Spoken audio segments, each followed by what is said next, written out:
Next to stage, can you put your hands together for Cameron Grace?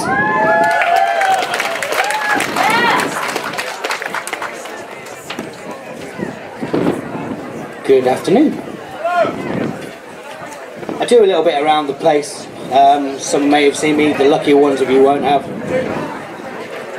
Entering the Bardic Picnic last year was the most nerve-wracking experience of my entire life, and I had volunteered in schools as well. But this year it was kind of even worse because I managed to get myself a slightly busier life. So what you're about to see was finished at 4 o'clock this morning, and I am currently walking on the fumes of coffee and some raspberry stuff that's being served at the bar, which I recommend, but I can't pronounce. So I'm usually quite an introspective poet.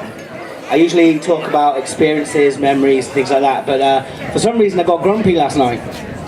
And I know that the bard stays away from, you know, politics and everything else like that, but you can't help as a writer just to look at the world and say what you see. So I've written this new piece, which could go either way, and it's called Standing Vigil.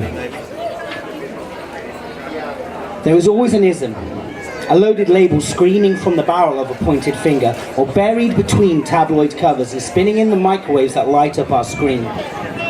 We are the plugged in, the tuned out, the marking the X in the boxes and community centres and polling stations, just for the par-chewed morsels of a Whitehall three-course meal. And somewhere, beneath the discarded 5p bags and half-eaten tides of stale kebabs, under the concrete propping up business monoliths and fast food mortuaries, is a forgotten arable soil, just crushing time.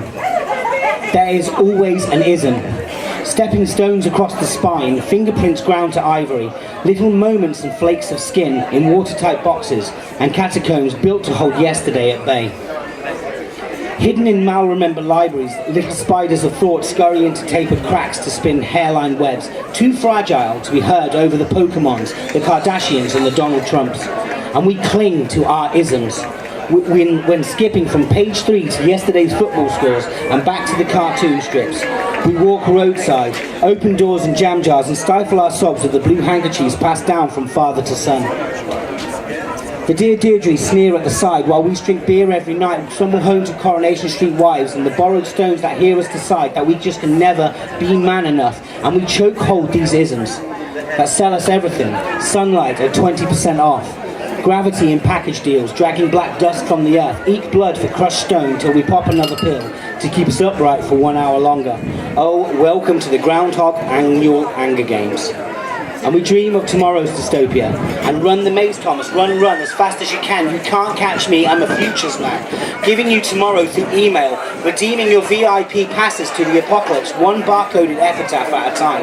And there is always an ism to pull around our skeletons, like that moth-eaten blanket that has always hung from our chair, and that has always been there, that we can't bear to repair or discard anywhere, which we grip around our throats as if the fraying hems and the loose stitching aren't biodegradable reminders of our own mortality. Inside our blackout blinds and shuttered windows, there are picket lines and bearded men clanking cans of change. There are food banks and knives in desperate hands, but the curtains are closed and it is Schrodinger's world.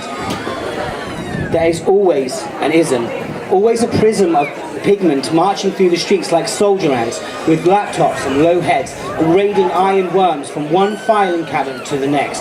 But an ism is a word in our mouth that splinters like rotten wood and dissolves on the tongue like old newspaper. They are pacifiers between our lips, the sturdy barred cots that keep us in square holes, dictionary definitions of ourselves, and they are signposts in the middle of a potholed road, directing us away from each other. Maps telling us which towns to avoid, which countries to forego, which villages to bomb, which newsreel to show. They are lead-lined footlockers we all lay inside, with our tablets and iPhones all hooked to the sky, and those spiders are tapping on the walls. Web strings snapping one by one until the past has no home, and the future decides to wait another day.